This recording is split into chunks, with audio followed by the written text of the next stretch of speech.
A few days ago, the building inspection came back and turned everything upside down. It was pretty much our worst case scenario. A 51-year-old home with somebody living in it. So we thought, what could be so bad? In the last episode, we told you that we'd found the one house in Japan. The one house that was close to a train station. Yes. The one house that had a garage. The one house that was sold to us by a little old lady with a cute little dog in a sling. We were excited. We also were waiting on a building inspection. It's come back. So the building inspection's come back and we need to talk about it. Yeah. When we booked the inspection, we were expecting some small stuff, hoping, little things, cosmetic things, maybe, I don't know, some roof tiles or something leaking, some pipes. Swap a pipe. Swap a pipe out, some tatami. We knew about the leak in the eaves. We were expecting that. We knew that. A 51-year-old home with somebody living in it. So we thought, what could be so bad? It's like, it can't be that bad. No. There's a really lovely little old lady living there. And the walkthrough, it looked fine. It didn't turn out that way. No. It was pretty much our worst case scenario. What we're going to show you is that the building inspection that came back kind of blew everything out of the water. It's going to suck down that whole budget.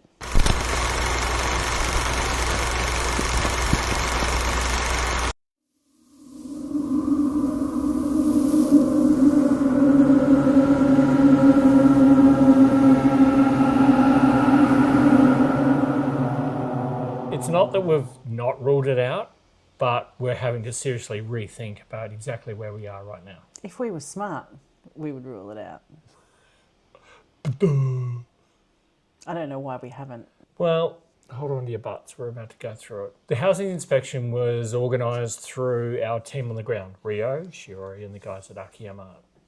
Really happy with how they've been able to get things done on the ground, do the walkthroughs, introduce us to even the owners, and really highlight things that we were really ignorant to. Things like formalities, offers, but we also got a bit of leeway in terms of getting the inspection done before even making a formal offer. Thank God. And I'm not even religious. The inspection itself, let's be clear, it's not like just a guy with a torch and a screwdriver cruising around a home and poking in a few corners. The company that they organised to go through is from the Japanese government. It's actually a full-on business over there. It's Richie Ditch. It came back in a 40-page report with photos. Very detailed. Amazing amount of detail. Very, very detailed, to the point where they're photographing rulers showing widths of little tiny cracks. And being a 51-year-old property, we expected there to be a few things. A few things. When you get hard data from a official building inspection, you run those numbers through every which way. Because again, we've never set foot physically in this particular property. We're relying on other people's information, judgment, opinions, knowledge. At the moment, we're not in a position right now where we can just drop everything, jump on a plane, go over and have a quick look. We're now comparing against the comments and we're in this tailspin. This weird kind of no man's land in the middle where we go, well, who do we listen to? What do we do here? Like, how much of the report do we take as gospel?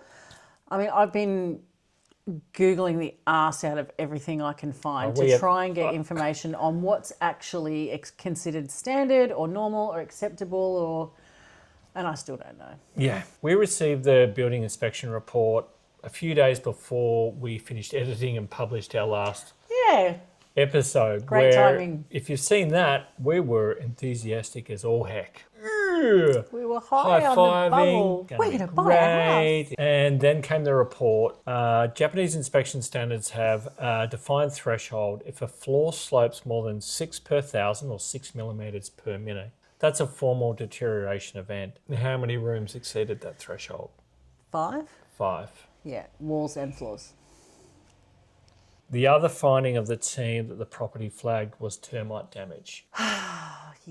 Couldn't determine whether it was active or historic. There was also in that same area presence of white mold. Not uncommon in Japan. That can be treated. But wait, there's more. Yeah, so water stains on the veranda ceiling, water stain traces in the wall on the second floor, no significant roof or attic issues. Woohoo!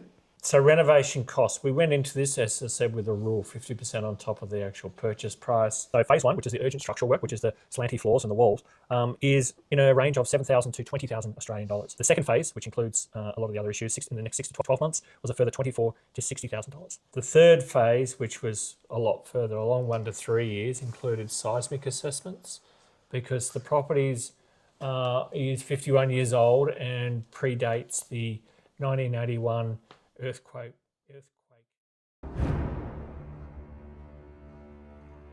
Fly, you fools!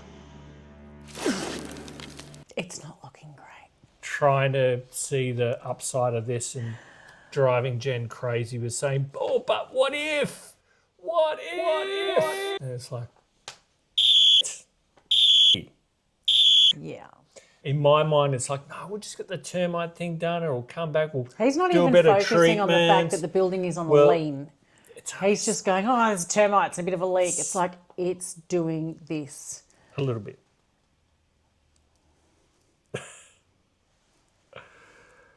Look, there were some good things in the report, though, right? It wasn't all complete doom and gloom. I can't remember what All were the right, good things. Let me go through some of the good things. The timber moisture content, so well within normal range, which was good. Kitchen plumbing passed. Drainage was fine. Electrical, everything seems to pan out there. Installed lighting was tested. The roof structure was very strong. But So again, when the building falls over, the roof might not fall off. look, it's a 52-year-old wooden house in rural Japan that's never had any work done to it. If we could remove the whole building tilt from the equation, we may still be in a position to go, oh, do you know what, we can probably manage that. We haven't yet made a decision on it. Of We've that. got all the red flags. Like every single one. Everything I said, if you go back and watch that last video, everything I said that would be a worst case scenario, we've pretty much got all of them. Question though that we love the house. I mean, It's so gorgeous. It's got the garage. The biggest thing that we've come out of this with the inspection report is that it's much bigger than needs a little bit of work. Yeah. If you're going through a building inspection and sort of looking at this and thinking, oh yeah, it's doable. If you're a home builder, maybe it is, but we're not home builders. We're not home builders, or and we're also renovators. not in a position at this point where we can take 3 months out to go over there and DIY it. No. Like, we have to be paying somebody else to do this, and it's like, it's just not part of the plan. No. If you've ever been in this situation yourself, if you've been through a building inspection and actually gone, let's go for it, and you've been bitten or you haven't been bitten, throw it in the comments. Yeah. Let us know. If this was happening for a property that we were buying in Australia and you had a building report that came back with stuff like this, you would use that as a bargaining tool. You'd be like, right, okay, we're going to negotiate the shit out of this. We want a price reduction. We want X, Y, Z. And you'd be using that to your advantage with the price to get something that you could then factor in those costs. But Japan doesn't do that. No. That's not a thing. Not when the price tag is as low as Like, what it is. It's already a really reasonable price. Factor in the exchange rate and we get an extra deal, so there is no negotiation. It's been character building, one of my favourite terms. Been a head fucker. It's disappointing. I'm just Like disappointed. it's really disappointing. Yeah. However, this is not going to defeat us. We will listen to what the team have to say on Saturday. But we may have to walk away from this one. We may have to, unless they come up with some golden nuggets, which Says, can oh turn no, two the into report was something wrong. else. They looked at the house next door. I don't think that's going to happen. What's that? Yakandanda. Yakindanda, darling. To Yakandanda today. Staghorn Flats. Staghorn Flats. We have a call today at 4 p.m. We do. with our akiya team. How are you feeling? Oh, a bit sad about it. Yeah, because it does have that whiff of inevitability. Yeah, like turning it over and over. I don't think there's any scenario where, at this point, it's feasible, which is Yeah, I A mean, we've got shame. questions for them. Yeah. Hopefully they can give us some answers, but I feel the same. I Yeah. feel I've gone up and down on this, and ultimately sad is the right response. It's not the outcome that we wanted with this one. Were we being a bit rose-coloured glasses or a bit naive to think that this would be the one? Yeah, I don't. we still have a lot to learn. I mean, this is only the first property we've gone through with a building inspection. Yeah. We might find the next is worse, or it could be better. For the price that they're asking for it and the age of the house, I think it's almost that you're buying the land with what needs to be done to it. It kind of. Well, the top three problems that we've identified really that it boils down to is first one is really structural. Yeah. Flooring and the walls and the footing, which all seem to boil down into structural, because we've done our research and it's not pretty. No, definitely not. The second one would be on the termites to make sure that they're not active, and that is definitely going to be a repair bill. It's costly. And we need to spend more money on it to understand what that looks like even before doing remediation. And the third one is the water leak, which we kind of expected, but we need to understand costs of actually that repair. So there's really three main things we would need to understand before even putting a signature on a contract. Yeah. And if those things can't be answered, or the answers are more money than we're willing to put in even before we sign anything, then the logical course of action is to go back to the drawing board. Yeah. Which is a shame, but yeah, we definitely don't want to be putting ourselves in a situation where this is just going to be a money pit. The aim is to get somewhere where, yes, we know we're probably going to have to do some repairs, but then have budget left over so we can make it ours. It's been a real roller coaster though, so if you've been on a journey like this, we feel you. Yeah, it's not easy. But in hindsight, having this team on the ground has been very beneficial because we've got to this place a lot quicker, I think, than if we hadn't had their help. I think so.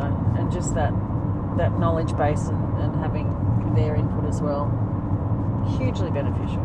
Yep. And as always, we will rebuild. Keep on keeping on, rebuild, pivot, all the things. Then they die from you because you're going in their egg. So I go in there and go, you bastards.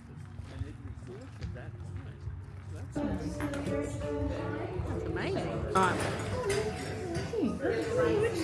Foggy out my way. Same. It's like tea soup.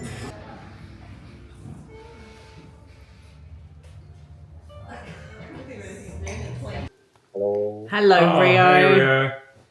Hi. How are you? Hi. Thank you for taking your time. Yeah, maybe we can talk about it in this call today. Yeah, that would be good.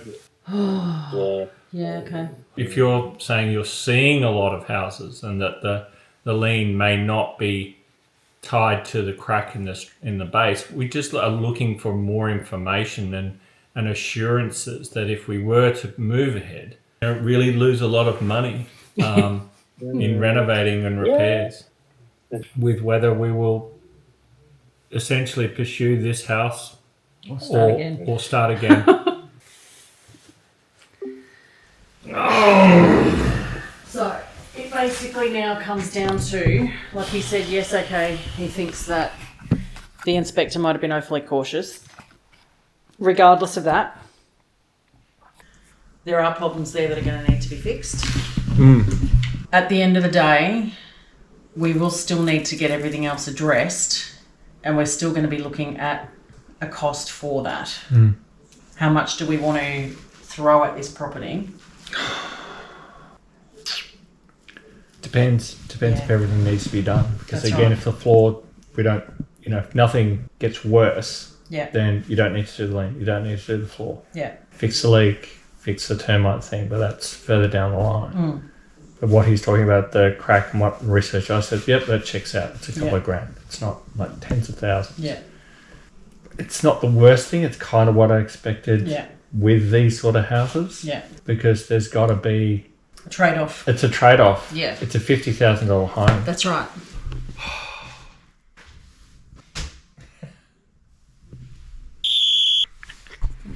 actually gone and done something really surprising, hadn't he? He did. We didn't ask him to do this. We just sort of left it and said, look, we'll have a think about it, and told him we would come back to him today, which is Monday. But then he has reached out again to the building inspector, and obviously had a conversation with him about the concerns that we raised and the things that were probably our biggest priority, to understand how those particular things that came up on the report would actually impact the house. And was able to come back to us with some more information on what's actually present there and what the inspector feels were not only the priorities to get fixed, but the overall standard of the house in its current position and potentially what's led to the issues. Well, just What I would put expect. put us at ease Yeah. as well. Yeah. To really have that insight to help us understand that he's seen a lot of properties and his approach to it was to lead us gently through, our concerns, caution as well. Yeah. And he was able to really turn this around for us, understanding that any property that we do go and get, there's going to be repairs required. And, Yep. and who knows if we're going to find something like this. And we could keep looking, like, as talking to some friends over the weekend, it's been months that we've been looking so far. This has been the first one that's really ticked nearly every box. Anything we get, we're going to be dropping money into Yep. it. Ideally budgeting around about 50% of your purchase price, which it kind of fits with Yep. the information that we've got back. A lot of the stuff we'll be able to do ourselves. So a lot. Some of the stuff we'll be able to do ourselves. I'm getting a bit carried away there. Could be fun. Well, what does that actually mean? Well, this afternoon we've sent an email back to Rio to say make an offer on the house. It's been really tense to get there, but it's a big step on our journey to Anything set like up this is in Japan. nerve-wracking, I think, and it's your automatic spidey senses go off and go, oh, can we really do this? But it's like, you know what? We've got one life to live. You We're only going to get have one a crack at it. Yeah, exactly So right. the time's going to pass anyway. So Let's go. the real journey starts now. Red Car House. We have made an offer, so we're on our way. All right. Thanks again for watching. We'll tune in again soon.